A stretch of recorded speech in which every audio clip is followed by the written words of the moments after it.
Assalamualaikum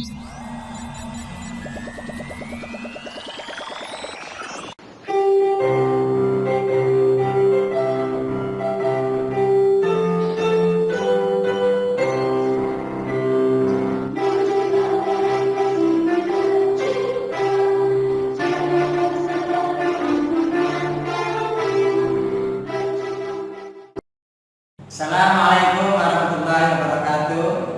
Selamat berjumpa anak-anakku, siswa-siswi MTS Fakultas Hasim yang berbahagia dengan saya Bapak Muhammad Naim selaku guru bahasa Indonesia. Apa kabar semuanya? Mudah-mudahan kalian tetap dalam keadaan sehat walafiat. Pada pertemuan kali ini patut kita ucapkan puji syukur alhamdulillahirrahmanirrahim karena terlimpahan rahmat, taufik dan hidayah dari Allah Subhanahu wa taala sehingga kita tetap bisa melaksanakan aktivitas kita, tugas-tugas kita.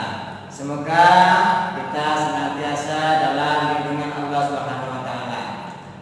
Pada pertemuan kali ini marilah kita awali dengan doa. Semoga apa yang kita pelajari nantinya kita diberi kemudahan dan dijadikan oleh Allah sebagai ilmu yang bermanfaat. Bismillahirrahmanirrahim. Raditu billahi rabban wa bil islami dinan wa bi Muhammadin nabiyyan wa rasulah. Rabbi zidni ilma warzuqni fahma bi rahmatika ya arhamar rahimin. Anak-anakku, siswa-siswi yang bisa berbahagia, marilah kita simak tayangan berikut. Jangan lupa siapkan LKS-mu, buku tulismu, alat tulismu, dan perhatikan baik-baik keterangan berikut ini. Pelajaran daring MTS Fakultas Hasim Surabaya pada mata pelajaran Bahasa Indonesia kelas 8 semester 1. Mari kita mulai dengan ucapan Bismillahirrahmanirrahim.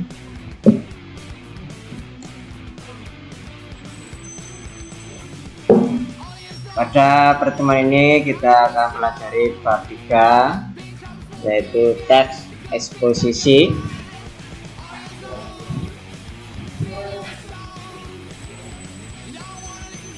Kompetensi inti KI 3. Memahami pengetahuan berdasarkan rasa ingin tahunya tentang pengetahuan, teknologi, seni, budaya terkait fenomena dan kejadian tampak mata. Ini adalah KI 4. Kompetensi dasar 3.5. Mengidentifikasi informasi teks eksposisi berupa artikel ilmiah populer dari koran atau majalah yang didengar dan dibaca.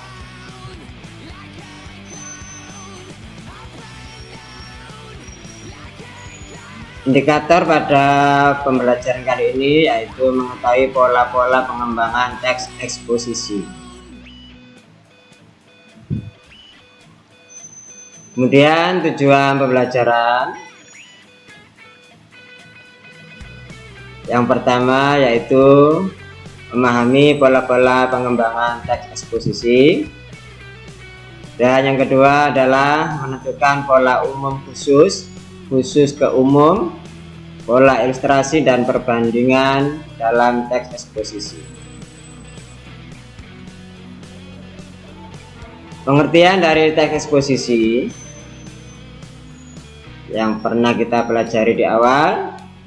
Teks eksposisi adalah teks yang berisi sejumlah pengetahuan, informasi, pandangan, gagasan atau opini yang dilengkapi argumen serta fakta pendukung untuk menguatkannya. Jadi intinya teks eksposisi itu berisi informasi atau pengetahuan bagi pembaca. Semakin banyak kita membaca teks eksposisi, semakin banyak pengetahuan dan informasi yang kita dapatkan.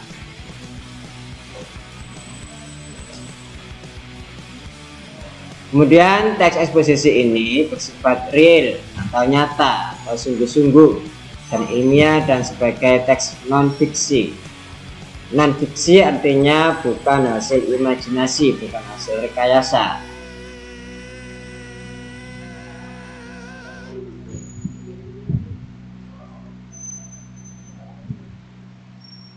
Kemudian tujuan dari teks eksposisi yakni untuk menjelaskan suatu informasi agar pengetahuan pembaca bertambah.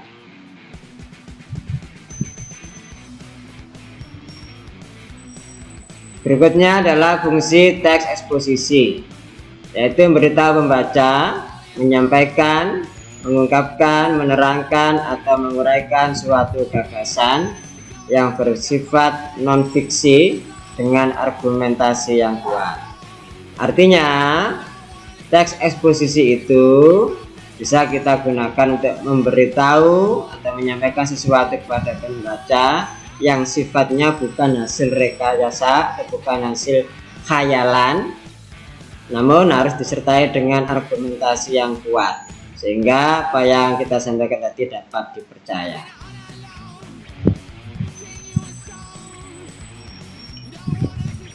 Kemudian pola pengembangan dalam teks eksposisi. Yang pertama yaitu pola umum ke khusus atau deduktif.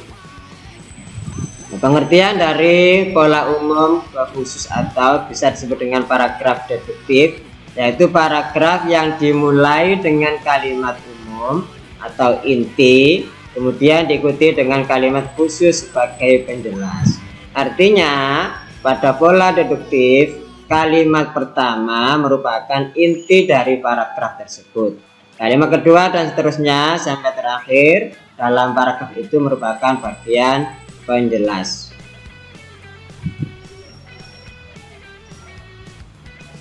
Kalimat umum, yaitu kalimat yang berisi garis besar atau hal umum atau inti paragraf atau sebagai kalimat utama. Yang kedua yaitu kalimat khusus, karena dalam satu paragraf ada kalimat umum, ada kalimat khusus. Pengertian dari kalimat khusus yaitu kalimat penjelas yang berisi rincian detail dari kalimat inti atau hal umum.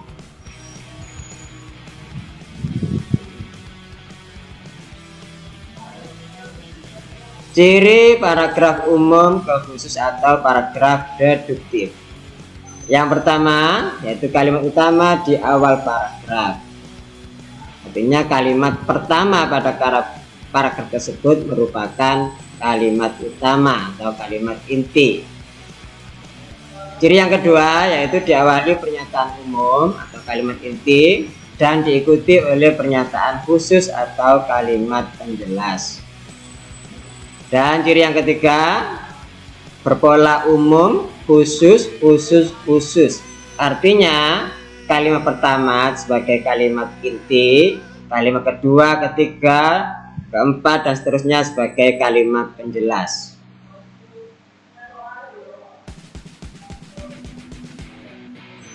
Contoh yang pertama dalam paragraf jenis deduktif, ini adalah contohnya. Kalimat pertama berbunyi, Amanda adalah seorang gadis yang cantik juga dermawan. Ini sebagai kalimat inti dari paragraf tersebut. Kalimat kedua dan seterusnya itu merupakan penjelas dari kalimat pertama.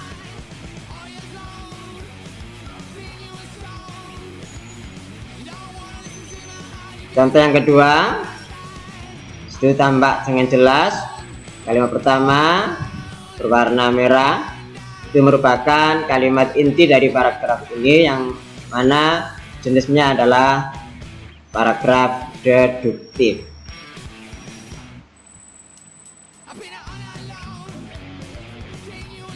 Contoh yang ketiga saya bacakan. Syed adalah siswa yang rajin.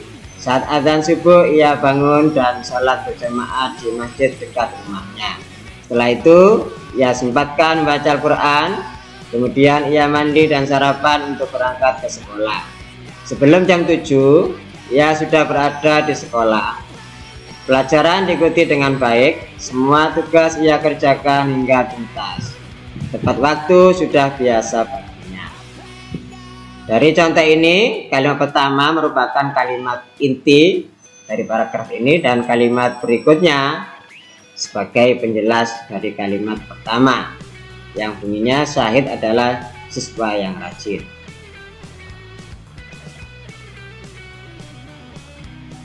Pola yang kedua yaitu pola khusus ke umum atau bisa disebut dengan paragraf induktif.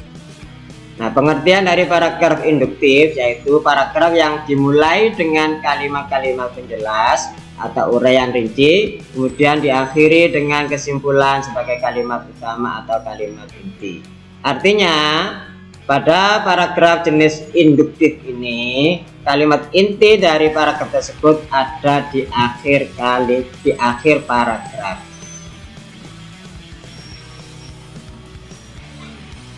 Ciri dari paragraf induktif. Yang pertama, diawali dengan penjelasan khusus atau uraian keterangan penjelas. Yang kedua yaitu kesimpulan sekaligus kalimat utama terletak di akhir paragraf. Berikut contoh dari paragraf jenis induktif. Ini contoh kalimat terakhir dari paragraf ini. Situ berbunyi, untuk itu makanlah sesuai dengan kebutuhan tubuh demi menjaga kesehatan. Itu merupakan kalimat inti dari paragraf ini yang jenisnya adalah jenis paragraf induktif. Contoh kedua, di situ jelas kalimatnya berwarna merah, itu merupakan kalimat inti dari paragraf induktif yang terletak di akhir paragraf.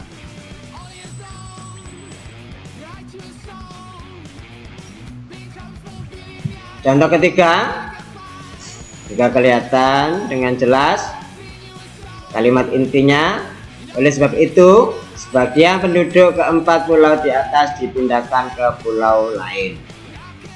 Kalimat yang lain di atas, kalimat pertama dan seterusnya sebelum kalimat terakhir merupakan bagian penjelas. Pola yang ketiga yaitu pola ilustrasi. Nah, pengertian dari pola ilustrasi yaitu pola pengembangan paragraf yang berisi ilustrasi atau contoh dari topik yang dibahas. Artinya di dalam paragraf ini ada kata contoh, ada kata seperti, dan lain sebagainya. Ilustrasi itu sendiri artinya gambaran atau contoh.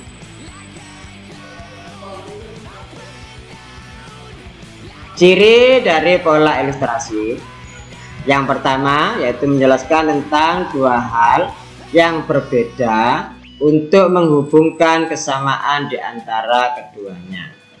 Jadi dalam paragraf pola ilustrasi ada dua hal yang berbeda.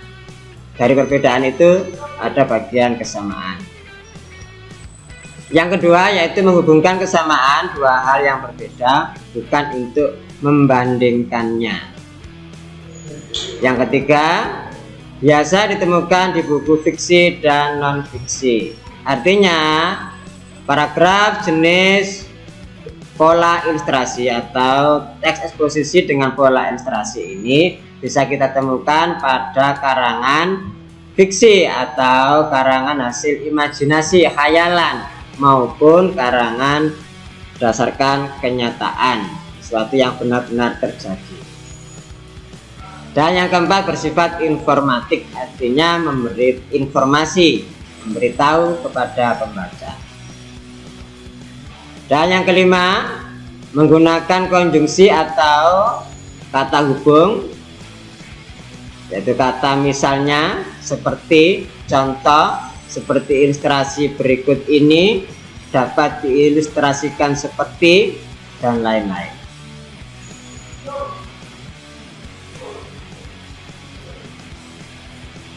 Berikut contoh yang pertama, paragraf eksposisi dengan pola ilustrasi.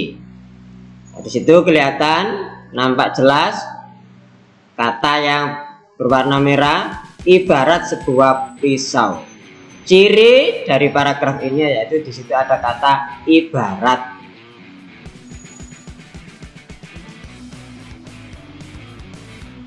Contoh kedua, di situ juga jelas ciri dengan kata seperti.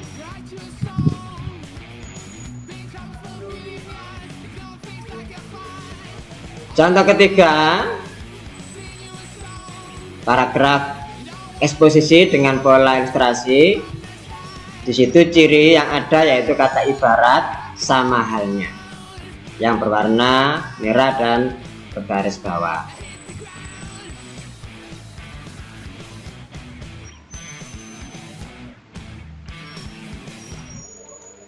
Berikut contoh yang keempat.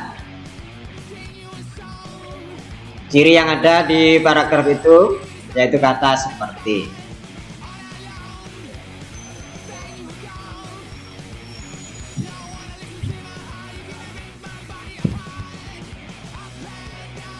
Contoh yang kelima, itu juga ada kata ibarat sama halnya, yang mana kata-kata itu merupakan ciri dari eksposisi dengan pola ilustrasi.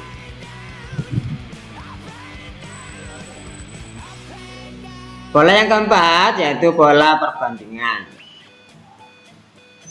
Pengertian dari pola perbandingan yaitu paragraf yang berisi perbandingan antara satu hal dengan yang lainnya. Gagasan utama dikemukakan dengan dua sudut pandang perbandingan secara berpasangan, misalnya antara tokoh yang satu dengan tokoh yang lain, unsur kesamaan dan perbedaan, keuntungan dan kerugian, kelebihan dan kekurangan. Dari uraian itu, perbandingan ini bisa diistilahkan dengan kata pertentangan.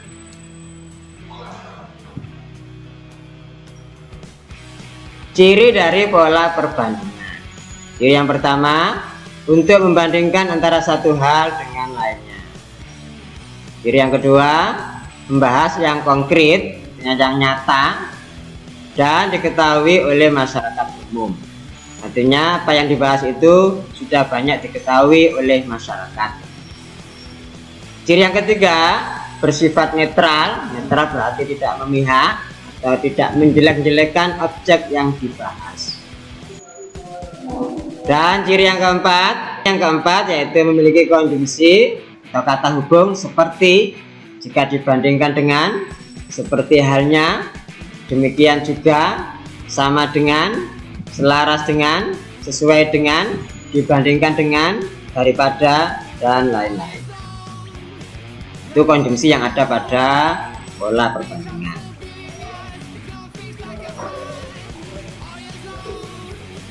Berikut contoh yang pertama dari teks eksposisi dengan pola perbandingan.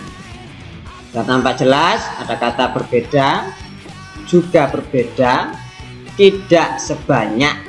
Itu menunjukkan adanya perbedaan atau pertentangan.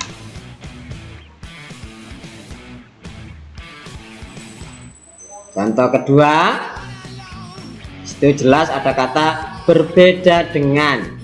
Itu juga sebagai ciri dari pola perbandingan.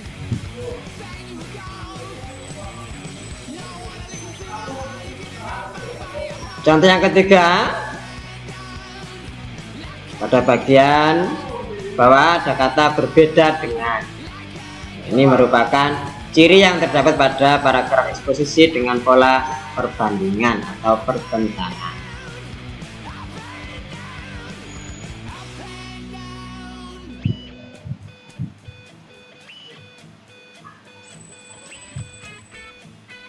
Contoh yang keempat, di situ ada kata sama seperti.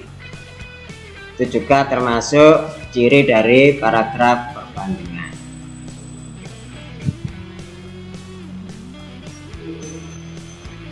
Berikutnya adalah tugas di lembaran. Kalian kerjakan dengan tinta biru.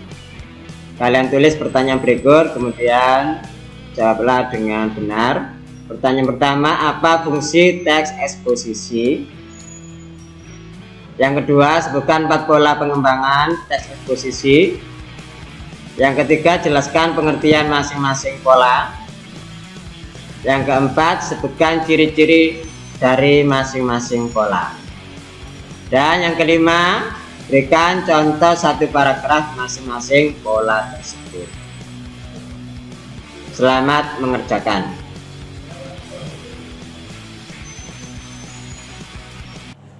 Anak-anakku, siswa-siswi MTS Langit Hasim yang berbahagia, alhamdulillahirrahmanirrahim, tuntas sudah pertemuan kita pada kali ini.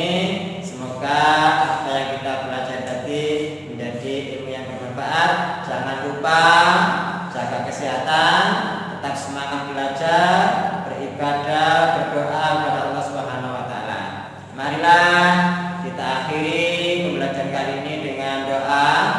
Bismillahirrahmanirrahim. Allahumma inni astaudi'uka ma 'allamtanihi fardudhu ilayya 'inda hajati ilaihi wa la tansanihi ya rabbal alamin. Sekian, terima kasih atas perhatiannya semuanya. Akhir kala, assalamualaikum.